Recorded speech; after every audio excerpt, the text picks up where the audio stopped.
দেশে দীর্ঘদিন ধরেই চলছে রাজনৈতিক অস্থিরতা।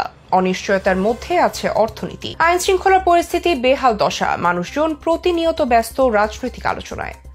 এত সব কিছুর মধ্যে হয়তো কারোরই ভাবার সময় নেই কি ভয়াবহ এক বিপদ অপেক্ষা করছে আমাদের সামনে। এবার ফাল্গুন মাসের শুরু থেকেই মিলছে না ভূগর্ভস্থ পানি। পানির স্তর আশঙ্কাজনকভাবে নিচে নেমে যাচ্ছে। কয়েক বছর আগেও গ্রাম অঞ্চলে যেখানে ৮০ ফুট নিচে পানি মিলত, এখন সেখানে দরকার হচ্ছে ১২০ ফুটেরও বেশি গভীরে যাওয়া। অন্যদিকে ঢাকা শহরে ৫০ বছরে পানির স্তর নেমেছে ২৩০ ফুট। অনিয়ন্ত্রিতভাবে পানি উত্তোলন করে আমরা দেশ ও জাতিকে ফেলে দিচ্ছি ভয়াবহ এক দুর্ভোগের সামনে।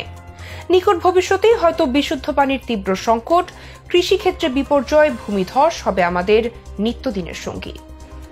একটু ভাবুন, যদি একদিন সকালে উঠে দেখতে পান টিউবওয়েলে আর পানি আসছে না, পানির কল খুললে শোর শব্দ, কিন্তু এক ফোঁটা পানিও নেই। ভাবতে পারেন তখন আমাদের কি অবস্থা হবে? সেই দিনে কি শুধু এক গ্লাস পানির জন্য ঘন্টার পর ঘন্টা লাইনে দাঁড়িয়ে থাকতে হবে, নাকি বিশুদ্ধ পানির অভাবে আমাদের সন্তানদের মুখ শুকিয়ে যাবে? আমাদের এই অতি ব্যবহারের কারণে ভূগর্ভস্থ পানির স্তর এমন ভাবে নিচে নেমে যাচ্ছে যা আমরা নিজের চোখে দেখতে পাচ্ছি না, কিন্তু প্রতিদিন এই পৃথিবী একটু একটু করে শুকিয়ে যাচ্ছে। ফাটল ধরছে আমাদের শেকড়ে, আমাদের অস্তিত্বে। গ্রামের কৃষক যখন জমিতে ফসলের চারা রোপণ করেন, তখন তিনি বিশ্বাস করেন যে প্রকৃতি তাকে পানি দেবে, ফসল ফলাবে। কিন্তু এখন সে কৃষক কাঁদছেন, কারণ তার সেচের জন্য পর্যাপ্ত পানি নেই। তার চোখের সামনে তার সবুজ ক্ষেত ফ্যাকাশে হয়ে যাচ্ছে, ফসল মরে যাচ্ছে, তার জীবিকার শেষ আশাটাও যেন মাটির সঙ্গে মিশে যাচ্ছে। শুধু কৃষক কেন, শহরের মানুষের কষ্টও কম নয়। গভীর নলকূপ বসিয়েও তারা পানি পাচ্ছেন না। অনেক জায়গায় এত নিচে চলে গেছে পানির স্তর যে এখন আর সাধারণ টিউবওয়েল দিয়ে পানি ওঠানো সম্ভব নয়। আর যেখানে পাওয়া যাচ্ছে সেখানে আর্সেনিক, লোহা, লবণাক্ততা মিশে বিষ হয়ে যাচ্ছে সেই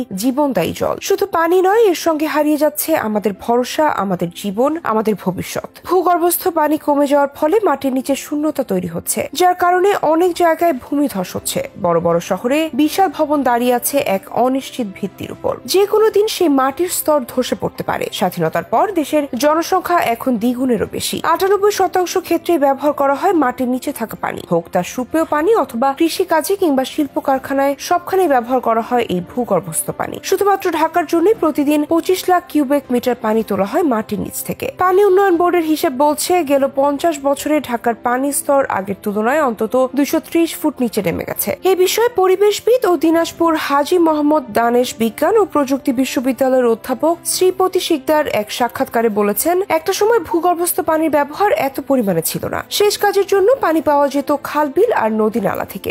এখন তা পাওয়া যায় না। কৃষিকাজ বেড়েছে, সেচ ছাড়া কৃষি চিন্তাই করা যায় না। জলবায়ু পরিবর্তনের ফলে বৃষ্টিও হয়েছে অনিয়মিত, গাছপালা কমেছে, পানির গভীর স্তর, ভূগর্ভস্থ পানির পরিমাণ অসীম না, তাপমাত্রা বেড়েছে। সব ঠিকঠাক মতো না হওয়ায় পানির প্রাপ্যতা কমে গেছে। একই কারণে ভূগর্ভস্থ পানির স্তর নিচে নেমে যাচ্ছে। যেখান থেকে ভূগর্ভস্থ পানি তোলা হয় সে জায়গা ফাঁকা হয়ে যায়। উপর থেকে পানি পড়ে, অর্থাৎ বৃষ্টির পানিতে ফাঁকা জায়গাটা পূরণ হয়ে যায়। এই ব্যবস্থায় যদি অসামঞ্জস্য দেখা দেয়, অর্থাৎ বেশি পানি তোলা হয় আর কম পানি জমা হয়, সেক্ষেত্রে পানির স্তর নিচে নেমে যায়। কৃষিকাজে ভূপরিস্থ পানির ব্যবহার বাড়িয়ে শুধু পানীয় পানি ভূগর্ভ থেকে সংগ্রহ করতে হবে। খাল, বিল, নদী নালা, জলাশয়গুলো দখল নয়, বরং সংস্কার করে বৃষ্টির পানি ধরে রাখার ব্যবস্থা করতে হবে। এছাড়া ভূগর্ভস্থ পানি ব্যবহারের বিষয়ে আইনের বাধ্যবাধকতা জরুরি।